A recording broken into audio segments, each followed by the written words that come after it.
Hello दोस्तों, कैसे हैं आप सब। आई होप आप सब अच्छे होंगे। दोस्तों, जैसा कि आप लोगों को पता होगा, जैसा कि आप लोगों ने थंबनेल पे भी देखा होगा कि आज की जो क्लास होने वाली है आप लोगों की पावर प्लांट इंजीनियरिंग की होने वाली है। ठीक है दोस्तों, हम यहाँ पे आप लोगों से यहाँ पे पावर प्लांट इंजीनियरिंग में हम आप लोगों से बात कर रहे थे हाइड्रो पावर प्लांट को, यानी जो चैप्टर नंबर 3 था, इसमें हम आप लोगों से बात कर रहे थे हाइड्रो पावर प्लांट या हाइड्रो इलेक्ट्रिक प्लांट के बारे में डिस्कस कर रहे थे, जिसमें हम आप लोगों को इसके कंट्रोलिंग के बारे में भी बताया दोस्तों, किस प्रकार से इसको कंट्रोल किया जाता है। यहाँ पे हमने पंप स्टोरेज के बारे में, इसका जो प्रोडक्ट होता है उसके बारे में बताया।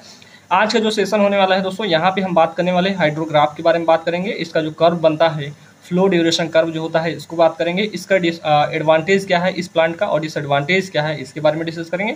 बाकी सारी चीजें जो है दोस्तों आप लोगों के डिस्कस हो चुकी हैं। ठीक है, देखिएगा, हर एक चीज के पढ़ने का जो होता है एक सीक्वेंस होता है। अगर सीक्वेंस वाइज हम चीजों को पढ़ते हैं दोस्तों, तो बहुत अच्छा खासा में नंबर गेन करने को देखने को मिल जाता है। ठीक है, तो सबसे पहले हम ध्यान रखेंगे दोस्तों, और ये जो एडवांटेज एंड डिसएडवांटेज मैं बताने जा रहा हूँ, इसमें आप लोगों को आपके कॉम्पिटिटिव एग्जाम्स में बहुत सारे क्वेश्चन देखने को मिल जाते हैं। ठीक है, तो दोस्तों सेशन को स्टार्ट करने से पहले आप लोगों से एक छोटा सा रिक्वेस्ट करेंगे कि अगर आप लोग चैनल पे नए हैं भाई, तो चैनल को सब्सक्राइब जरूर करेंगे। सभी स्टूडेंट्स से रिक्वेस्ट है भाई, चैनल को सब्सक्राइब जरूर करेंगे और ज़्यादा से ज़्यादा अपने दोस्तों में शेयर करिए। ठीक है, और जल्दी से जल्दी आप लोग 10 के वाली फैमिली बना दीजिए। ठीक है, अब दोस्तों यहाँ पे हम बात करने वाले हैं एडवांटेज क्या है हमारे हाइड्रो पावर प्लांट का। दोस्तों, इसको आप लोग हाइड्रो पावर प्लांट बोले चाहे हाइड्रो इलेक्ट्रिक प्लांट बोले, दोनों का मतलब वही है। ठीक है, बेसिकली यहाँ पे हम जो बिजली का उत्पादन करते हैं दोस्तों, पानी के माध्यम से करते हैं। ठीक है, तो जब पानी के माध्यम से हम बिजली का उत्पादन करें दोस्तों, तो पानी आप लोग जैसा कि जानते ही हैं, चाहे हमारे नदी हो, नाला हो, कोई भी हो, ये हमारी सारी चीज़ें जो है दोस्तों भारत सरकार के अंतर्गत आती हैं। और जब भी भारत सरकार कोई भी प्लांट स्थापित करेगा दोस्तों, तो ये पानी जो है अपने अपने अकॉर्डिंग यूज कर सकता है, यानी यानी भारत सरकार को जितना भी पानी की जरूरत होगी वो यूज कर सकता है, उसके लिए कोई पाबंदी नहीं है। ठीक है, लेकिन अगर कोई प्राइवेट कंपनियां आके वहाँ पे उस प्लांट को स्थापित करें दोस्तों, तो उससे भारत सरकार क्या करती है, टैक्स लेती है। ठीक है, तो बेसिकली हम जब बात करेंगे अपने खुद के भारत में, जब भी हम अपने पावर प्लांट को यानी हाइड्रो पावर प्लांट को स्थापित करेंगे, तो इसकी जो हमारी चार्ज आएगी दोस्तों स्थापित करने की, बहुत कम हो जाती है। ठीक है, यानी कहने की बातें हैं दोस्तों, इसको स्थापित करने के लिए सबसे पहले हम क्या करते हैं, डैम वैम बनाएंगे। डैम तो बहुत अच्छे से बन जाता है। ठीक है, बहुत ज़्यादा कास्ट नहीं लगता है। अन्य प्लांट की अपेक्षा इसमें जो कास्ट होती है दोस्तों बहुत कम लगती है। ठीक है, और बात की जाए दोस्तों इसकी इफिशियंसी की, तो हाइड्रो पावर प्लांट की इफिशियंसी सभी पावर प्लांट की अपेक्षा बहुत ज़्यादा होती है। हम बात करते हैं दोस्तों थर्मल पावर प्लांट की। थर्मल पावर प्लांट की जो इफिशियंसी होती है दोस्तों, अगर बात करेंगे दोस्तों, अभी न्यू का जो डाटा है दोस्तों 35 से 40% के बीच होती है। अगर पुराने डाटा की बात करेंगे तो 25 से 30% की इफिशियंसी देखने को मिलती है हमारे थर्मल पावर प्लांट में। वहीं और भी प्लांट्स की बात करते हैं दोस्तों, तो 25 से 30 के बीच में हर एक प्लांट का देखने को मिल जाता है। जब हम बात करते हैं दोस्तों हाइड्रो पावर प्लांट का, तो यहाँ पे इसकी इफिशियंसी जो होती है 80 से 90% होती है। ठीक है, तो एक चीज़ आप लोग याद रखिएगा कि सबसे ज़्यादा हम इफिशियंसी की बात करेंगे, सबसे मोर इफिशियंट हमारा पावर प्लांट कौन सा होगा, तो बोलेंगे सर जो हमारा हाइड्रो पावर प्लांट होगा, सबसे ज़्यादा इसकी इफिशियंसी होने वाली है। ठीक है दोस्तों, तो यहाँ पे एडवांटेज में आप लोगों का पहला पॉइंट होना चाहिए कि हाइड्रो पावर प्लांट की ओवरऑल इफिशियंसी जो होती है 80 से 90% तक होती है। कितना होती है भाई, 80 से 90% तक हमारे हाइड्रो पावर प्लांट की इफिशियंसी होने वाली है। ठीक, अगला पॉइंट, इसमें जो होता है, इसमें जो फ्यूल होता है, फ्यूल के स्थान पे हम क्या करते हैं, पानी का उपयोग करते हैं दोस्तों। और पानी जानते ही हैं, पानी के द्वारा हम क्या करते हैं, पानी का उपयोग करके इलेक्ट्रिकल एनर्जी को जनरेट किया जाता है। बेसिकली आप लोग इलेक्ट्रिकल एनर्जी अब कैसे जनरेट हो रही थी, ये हर एक चीज़ जान गए हैं। ठीक है, बेसिकली यही चीज़ मैं आप लोगों को पहले ही बता देता दोस्तों, तो आप लोगों को ये ना पता चल पाता कि इलेक्ट्रिकल एनर्जी हम पानी के द्वारा कैसे बना रहे हैं। ठीक है, अब आप लोगों को पता हो गया होगा कि हम इलेक्ट्रिकल एनर्जी को पानी के माध्यम से कैसे बना रहे हैं। पानी को दोस्तों पेनस्टॉक की सहायता से अपने नोजल से होते हुए अपनी टरबाइन पे गिराते हैं, और टरबाइन जब रोटेट करती है दोस्तों, क्योंकि पानी का फ्लो बहुत तेजी के साथ होता है, पानी का फ्लो बहुत तेजी के साथ होने से क्या होगा, जो टरबाइन की ब्लेडें लगी होती हैं, पानी के जो हमारे टरबाइन की ब्लेड है दोस्तों, उस पर पानी जब हमारा पड़ता है तो ब्लेडें जो है दोस्तों क्या करती हैं, घूमने लगती है। ठीक है, यानी हमारा जो टरबाइन है वो घूमने लगता है, और टरबाइन के शाफ्ट से ही हमारा जुड़ा होता है अल्टरनेटर का शाफ्ट, और अल्टरनेटर जैसे ही हमारा यांत्रिक ऊर्जा को पाएगा दोस्तों, तो यह क्या करता है, अल्टरनेटर यांत्रिक ऊर्जा को जैसे उसको देंगे, यांत्रिक ऊर्जा को विद्युत ऊर्जा में परिवर्तित कर देता है। इस प्रकार से हमारा इलेक्ट्रिकल एनर्जी जनरेट हो जाती है। ठीक है, तो इस बात को ध्यान रखिएगा। नेक्स्ट पॉइंट रहेगा दोस्तों, यह नीट एंड क्लीन और नो स्मोक एस इज प्रोड्यूस्ड, यानी इसमें ना ही हमारा स्मोक बनता है और ना ही हमारा इसमें क्या बनती है, राख बनती है। ठीक है, तो इस बात को ध्यान रखिए। और सबसे क्लीन और साफ जो होता है दोस्तों, हमारा सबसे अच्छा जो पावर प्लांट माना जाता है क्लीन के माध्यम से, या क्लीन यानी हम साफ सुथरा सबसे बोलेंगे कौन सा प्लांट होता है, तो बोलेंगे हाइड्रो पावर प्लांट। ठीक है, स्मोक सबसे कम किस में होता है, तो बोलेंगे सर स्मोक जो होता है हमारे हाइड्रो पावर प्लांट में होता ही नहीं है। बात करेंगे राख किस पावर प्लांट में नहीं होती है, तो बोलेंगे हाइड्रो पावर प्लांट में राख नहीं प्रोड्यूस होती है। ठीक है, इस बात को ध्यान रखिएगा दोस्तों। आप लोगों से पूछा जा सकता है निम्नलिखित में से कौन से प्लांट में राख का उत्पादन नहीं होता है, एस का उत्पादन नहीं होता है। ठीक है, तो बोलेंगे हाइड्रो पावर प्लांट।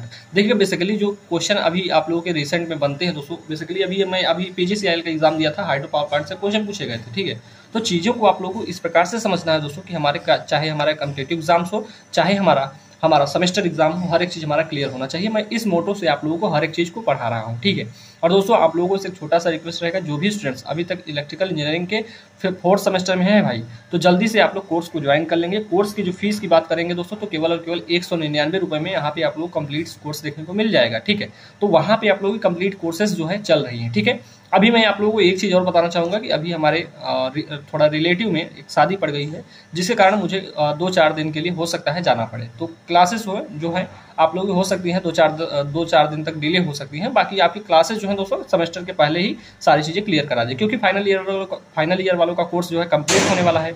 बचेंगे आप लोग ही, फिर आप लोगों को पूरा टाइम मिलेगा। ठीक है, चलेगा। अगला बात करेंगे दोस्तों, 4th पॉइंट जो रहेगा, इस प्लांट की रनिंग कास्ट जो होती है दोस्तों बहुत कम होती है। यानी रनिंग कास्ट मतलब कि उसमें जो आने जाने वाला खर्च होता है, इस सारी बातें की जा रही है। ठीक है, रनिंग कास्ट इसका क्या होता है, बहुत कम होता है। तो पूछा जा सकता है निम्नलिखित में से किस प्लांट की रनिंग कास्ट सबसे कम होती है, तो कौन सा बताएंगे, हाइड्रो पावर प्लांट। अगला पॉइंट रहेगा दोस्तों, इस प्लांट की लाइफ जो होती है यानी उम्र जो होती है वो ज़्यादा होती है। ठीक है, अन्य सभी हमारे प्लांट के कंपैरिजन में हमारा हाइड्रो पावर प्लांट जो होता है इसकी एज जो होती है, लाइफ जो होती है, टाइम पीरियड बहुत ज़्यादा होता है। ठीक है, अब देखिएगा नेक्स्ट पॉइंट लिखा गया है, इसको स्टार्ट तथा बंद करें। स्टार्ट मतलब चालू तथा बंद करने में बहुत कम समय लगता है। ठीक है, यानी इस प्लांट को करना क्या होता है, बस हमारा जो स्लीव गेट होता है उस स्लीव गेट को ही खोलना होता है, बाकी हमारा पानी जो होता है पेनिस्टॉक में जाने लगता है। ठीक है, पेनिस्टॉक में जाएगा, सीधे हमारे टरबाइन पे गिरना स्टार्ट हो जाएगा। ठीक है, इस बात को ध्यान रखिएगा। ये दोस्तों एक पॉइंट आप लोगों के लिए मोस्ट इंपॉर्टेंट रहेगा, लिखना है कि इसे बेस लोड तथा पीक लोड दोनों पर चला सकते हैं। यानी जो हमारा हाइड्रो पावर प्लांट होगा इसको हम peak load and base load दोनों पे चला सकते हैं। ठीक है दोस्तों, इस बात को ध्यान रखिएगा, कभी कभी आप लोगों से कॉम्पिटिटिव एग्जाम्स में पूछा जाएगा। और फिलहाल मैं आप लोगों को इसका जो ऑब्जेक्टिव टाइप क्वेश्चन होंगे हाइड्रो पावर प्लांट के, वो मैं आप लोगों के पास जरूर लेके आऊँगा। ठीक है, जो कि आप लोग कॉम्पिटिटिव एग्जाम्स में आए हुए हैं उनको मैं दिखाऊंगा, तो आप लोग बोलेंगे इतना सिंपल क्वेश्चन कैसे सर जी आता है, तो बोलेंगे जी हाँ भाई ऐसे ही तो आते हैं एग्जाम में क्वेश्चन, बट आप लोग पढ़ते ही नहीं हो, कंफ्यूजन भरा रहता है। बेसिकली ये चीज़ें जो है याद करने वाली। ठीक है, 2-4 बार इस नोट्स को रिवाइज करिएगा दोस्तों। मैं आप लोगों को गारंटी के साथ कह सकता हूँ कोई भी एग्जाम देने जाएंगे आप लोगों को इसी नोट से ही क्वेश्चन देखने को मिलेगा। ठीक है, अब डिसएडवांटेज की बात करता हूँ दोस्तों, कोई भी व्यक्ति होगा अगर उसमें बहुत सारी अच्छाइयाँ हैं तो कुछ बुराइयाँ भी होंगी। ठीक है, अगली पॉइंट की मैं बात करना चाहूँगा यहाँ पे। अगला पॉइंट जो रहेगा यहाँ पे डिसएडवांटेज में हम बात करेंगे फर्स्ट पॉइंट। ठीक है, तो मैंने जैसा कि बताया दोस्तों कोई भी व्यक्ति होगा उसके अंदर कोई अच्छाई है तो बुराइयाँ भी होती हैं। ठीक है, मैं कितना भी अच्छा हूँ दोस्तों लेकिन मेरे अंदर भी कुछ ना कुछ बुराइयाँ हैं। ठीक है, ऐसा सबके अंदर होता है। ठीक, चाहे मैं हूँ, चाहे कोई भी हो, चाहे भगवान ही क्यों ना हो। ठीक है, देखिएगा अब देखिएगा यहाँ पे पहला पॉइंट है दोस्तों, इसका जो इनिशियल कास्ट होता है दोस्तों, प्रारंभिक लागत जो होती है बहुत ज़्यादा होती है। ठीक है, प्रारंभिक लागत कैसे ज़्यादा हो गई सर बताइए, तो बताइए आप लोग कि जैसे किसी नदी में या किसी जैसे कि नदी हो गया, नदी में और डैम बनाना है हमें। ठीक है, तो डैम बनाने के लिए बहुत सारा हमें क्या पड़ती है, मशीनरी की जरूरत पड़ती है दोस्तों। और मशीनरी जो होती हैं छोटी छोटी नहीं, बहुत बड़ी बड़ी होती है। ठीक है, तो इस बात को ध्यान रखिएगा। भाखड़ा नांगल जो बांध है दोस्तों, भारत का सबसे बड़ा बांध है। ठीक है, उसको बनाने में बहुत सारा खर्च आया है। ठीक है, इस बात को ध्यान रखिएगा। बेसिकली ये जो बांध अभी बनाए गए हैं सारे, ये अभी के नहीं है भाई, चेनाब नदी पे बनाया गया है। बहुत सारी, फिलहाल मुझे रिसेंट में अभी उतना ज़्यादा याद नहीं है, लेकिन बहुत सारे बांध बनाए गए हैं। ठीक है, तो इसकी कास्ट जो है सीमेंट, कंक्रीट, बजरी, ये सारी चीज़ें बहुत, और क्या कहते हैं भाई, स्टील और आयरन, ये सारी चीज़ों की जरूरत बहुत बड़े पैमाने पे पड़ती है। जिससे क्या हो जाता है, इसकी प्लांट की जो होती है इनिशियल यानी प्रारंभिक कास्ट जो होती है या प्रारंभिक लागत अधिक हो जाती है। ठीक है, इस बात को ध्यान रखें। नेक्स्ट पॉइंट रहेगा दोस्तों, इसकी जो पावर होती है, इस प्लांट की जो पावर होती है, कितना पावर देगा, कितना पावर जनरेट करेगा, ये किसके ऊपर डिपेंड करेगा, पानी के ऊपर डिपेंड करता है। यानी पानी हमारा ज़्यादा रहेगा तो ज़्यादा पावर को जनरेट करेगा, पानी कम रहेगा तो कम पावर को जनरेट करेगा। ठीक है, इस बात को ध्यान रखिएगा। तो यहाँ पे लिखा गया है इस पावर प्लांट या इस प्लांट या इस पावर, इसकी पावर जो है दोस्तों वाटर पर डिपेंड करती है। ठीक है, इस बात को ध्यान रखिएगा। नेक्स्ट पॉइंट लिखा है कि अधिक जगह की आवश्यकता पड़ती है। यानी जो हमारा हाइड्रो पावर प्लांट होता है इसको स्थापित करने के लिए हमें अधिक स्थान की जरूरत पड़ेगी। सिंपल सी बात है भाई, हमें कहीं पे एक जगह पे पूरा पानी को लाना होगा, पानी को पेनस्टॉक की सहायता से पहले पानी को रोकना होगा, पानी के रोकने के बाद इस पेनस्टॉक की सहायता से क्या करेंगे, हम अपने जो है टरबाइन पे गिराएंगे, टरबाइन से फिर वहाँ पे बहुत, मतलब कि इसमें हमें जगह की लैंडमार्क की जरूरत पड़ जाती है। ठीक है, इसे जो स्थापित किया जाता है दोस्तों हिली एरिया में स्थापित किया जाता है, जिससे लॉन्ग ट्रांसमिशन लाइन की जरूरत पड़ती है। यानी ऊंचाई पे नहीं स्थापित करेंगे दोस्तों तो क्या होगा कि जो पानी का जो यहाँ पे फ्लो होता है हमारे टरबाइन पे वो बहुत कम हो जाएगा, जिसके कारण हम क्या कर सकेंगे, हमारा जो टरबाइन की ब्लेडें हैं बहुत तेजी के साथ नहीं मूव कर पाएंगे। इसलिए क्या करते हैं, इसे हिली एरिया में स्थापित किया जाता है। ठीक है, इसलिए इसमें क्या होता है, ट्रांसमिशन लाइन जो होगी दोस्तों हमारी लंबी पड़ जाएगी, जिसे हम बोल देंगे यहाँ पे लॉन्ग ट्रांसमिशन लाइन की जरूरत पड़ जाती है। ठीक, इस बात को ध्यान रखिएगा। नेक्स्ट पॉइंट रहेगा दोस्तों संयंत्र को यानी प्लांट के उपकरण का क्षरण अधिक होता है। यानी लीकेज की बात करेंगे दोस्तों, यहाँ पे हमारा कहीं पे प्लांट में ये जो हमारा हाइड्रो पावर प्लांट बना हुआ है, कहीं पे हमारा कोई भी लीकेज आ रहा है, कहीं कुछ आ रहा है, तो इसमें लीकेज की जो प्रॉब्लम है दोस्तों अधिक देखने को मिल जाती है। ठीक, इस बात को ध्यान रखिएगा। एडवांटेज और डिसएडवांटेज आप लोगों के लिए इंपॉर्टेंट रहेगा, एग्जाम के पॉइंट ऑफ व्यू से मोस्ट इंपॉर्टेंट है भाई। ठीक है, अब बात करते हैं मेरे भाई यहाँ पे स्पेसिफिक स्पीड ऑफ वाटर, यानी जो हमारा इसमें पानी है दोस्तों टरबाइन में, ठीक है, टरबाइन नहीं भाई, पेनस्टॉक में जो पानी है उसकी स्पेसिफिक स्पीड यानी विशिष्ट गति क्या है। तो इसके लिए हमें एक फार्मूला याद रखना है, केवल और केवल फार्मूले को याद रखेंगे कि स्पेसिफिक स्पीड को NS से डिनोट करेंगे दोस्तों, इक्वल टू होता है n/p/h की पावर 5/4 है। ठीक है, तो इस बात को ध्यान रखिएगा। अब जो पैरामीटर्स लिखे गए हैं, जैसे हमने NS बताया क्या है दोस्तों, स्पेसिफिक स्पीड है, और बात करते हैं n क्या है दोस्तों, स्पीड इन RPM, यानी जो हमारा यहाँ पे जो स्पीड दिया गया है दोस्तों, ये RPM की जो बात की जा रही है, हमारा रोटर की बात, टरबाइन की बात की जा रही है। ठीक है, तो ये जो हमारी स्पीड यहाँ पे n लिखी गई है, ये n स्पीड जो है हमारी जो टरबाइन है उसके रोटेशन की बात की जा रही है। ठीक है, पावर की बात करेंगे दोस्तों तो हमारा जो टरबाइन जो है कितना पावर जनरेट कर रहा है उसकी बात की जा रही है, और हेड की बात करेंगे कितने ऊंचाई पे हमारा प्लांट लगा है इसकी बात की जा रही है। ठीक है, तो ये सारी चीजें आप लोगों के सारे डाटा आप लोगों के क्वेश्चंस में दिए रहेंगे, बट आप लोगों को स्पेसिफिक स्पीड जो है इसको निकालनी पड़ेगी। ठीक है, इस बात को ध्यान रखिएगा। तो ये फार्मूला आप लोगों के लिए इंपॉर्टेंट रहेगा, इसको याद रखिएगा। अगली बात करेंगे दोस्तों, यहाँ से आप लोगों को एग्जाम में कभी कभी पूछा जा सकता है कि हाइड्रोग्राफ से आप क्या समझते हो, इसको बनाइए। ठीक है, तो हाइड्रोग्राफ बहुत ही सिंपल है भाई, ये बहुत ही कॉम्प्लिकेटेड नहीं है, बस चीज़ों को आप लोग एक बार पढ़ लेंगे तो आप लोगों को ये चीज़ें याद हो जाएंगी। जैसे मैं बात करता हूँ हाइड्रोग्राफ, ठीक है, हाइड्रो मतलब होता है पानी वाला ग्राफ, ठीक है, पानी वाला ग्राफ। ठीक है, आप लोगों ने पानी पानी वाला गाना भी सुना होगा। ठीक है, और नोरा फतेही जी उसमें डांस करती हैं, बहुत अच्छा खासा डांस करती हैं। ठीक है भाई, यहाँ पे देखिएगा हम इसमें बात करते हैं, इसके थ्योरी को सबसे पहले पढ़ते हैं दोस्तों, इसको समझते हैं कि लिखा गया है कि किसी निश्चित समय में, ठीक है, कोई हमारा टाइम या फिक्स टाइम पीरियड होगा। ठीक है, कहा गया है कि किसी निश्चित समय में प्रवाहित जल के विसर्जन मतलब होता है डिस्चार्ज का आरेख, ठीक है, आरेखीय संबंध जो होता है हाइड्रोग्राफ कहलाता है। ठीक है, बहुत ही इजीली वे में लिखा गया भाई कि हम बात करते हैं किसी हमारा निश्चित समय यानी किसी फिक्स टाइम पीरियड में प्रवाहित जल के डिस्चार्ज का जो हमारा आरेखीय संबंध होता है दोस्तों, उसे हम बोलते हैं हाइड्रोग्राफ। ठीक है, अब देखिएगा यहाँ पे लिखा गया हाइड्रोग्राफ जो होता है, यहाँ पे एक पॉइंट याद रखिएगा, ये इंपॉर्टेंट रहेगा कि हाइड्रोग्राफ डिस्चार्ज तथा टाइम के बीच खींचा जाता है। ठीक है, यानी विसर्जन तथा समय के बीच में हम कौन सा ग्राफ खींचते हैं तो बोलेंगे हाइड्रोग्राफ। आप लोगों के कॉम्पिटेटिव एग्जाम्स में पूछा जा सकता है, या फिर यही आप लोगों को दे दिया जाएगा, फिगर पूछ लिया जाएगा किसका ग्राफ है। ठीक है, तो बताएंगे हाइड्रोग्राफ। ठीक, इस बात को ध्यान रखिएगा दोस्तों, चीजें आप लोगों की बहुत ही सिंपल है, बट आप लोगों को चीजों को समझना पड़ेगा। हम बात करते हैं दोस्तों, यहाँ पे एक ग्राफ बनता है, ये मान लीजिए कि हमारा पानी कैसा है, ये हमारा पानी है कोई नदी का पानी है। ठीक है, कोई क्या है ठहरे हुए जल का पानी है, जो कि बहुत ज्यादा इसमें क्या है स्पीड नहीं है। ठीक, इस बात का ध्यान रखिएगा।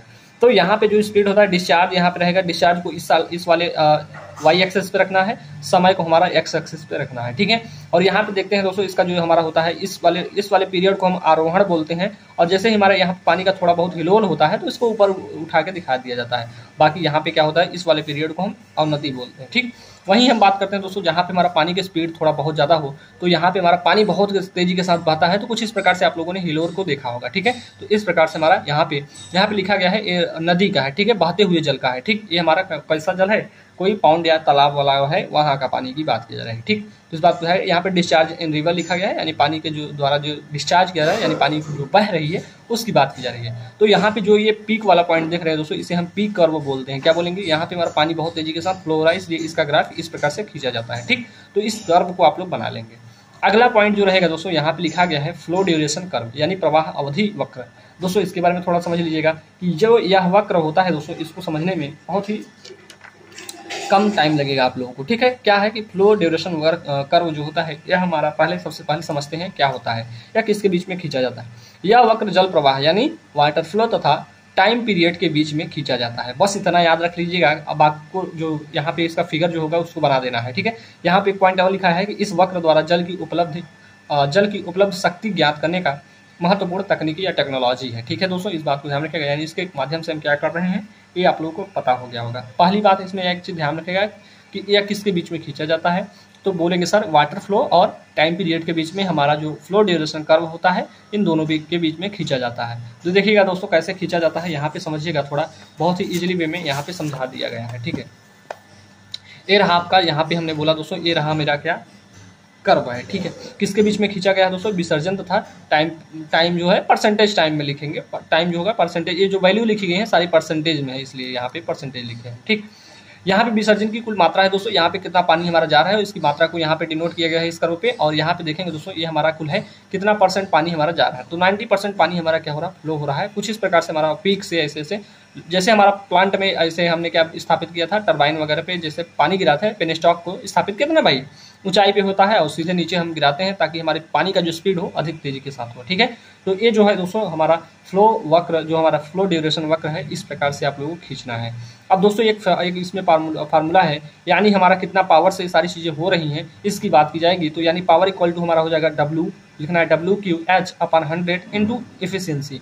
इफिशियंसी जो है यहाँ पे ईटा नॉट जो लिखा है दोस्तों, ईटा नॉट जो है ये हमारा ओवरऑल इफिशियंसी की बात की जा रही है। ठीक है, तो यहाँ पे जो पैरामीटर्स लिखे गए हैं यहाँ पे इन चीज़ों को यहाँ पे लिखा गया है। जैसे हम बात करें W क्या है दोस्तों, तो यहाँ पे जो W है, W जो है वेट डेंसिटी है दोस्तों। वेट डेंसिटी को हम किससे डिनोट करते हैं, न्यूटन पर मीटर स्क्वायर से याद करेंगे, सॉरी न्यूटन पर मीटर क्यूब से याद करेंगे। ठीक है, Q क्या है दोस्तों, यहाँ पे Q जो पॉइंट लिखा गया है, Q जो है, Q को हम डिस्चार्ज से डिनोट करेंगे, यानी कितना पानी हमारा डिस्चार्ज हो रहा है, विसर्जन हो रहा है। ठीक, H जो रहेगा दोस्तों, हेड की बात की जा रही है, कितनी ऊंचाई पे रखा गया है, और जो इंटरनॉट लिखा गया है ये हमारी ओवरऑल एफिशिएंसी को डिनोट करता है। ठीक है दोस्तों, इस बात को ध्यान रखिएगा।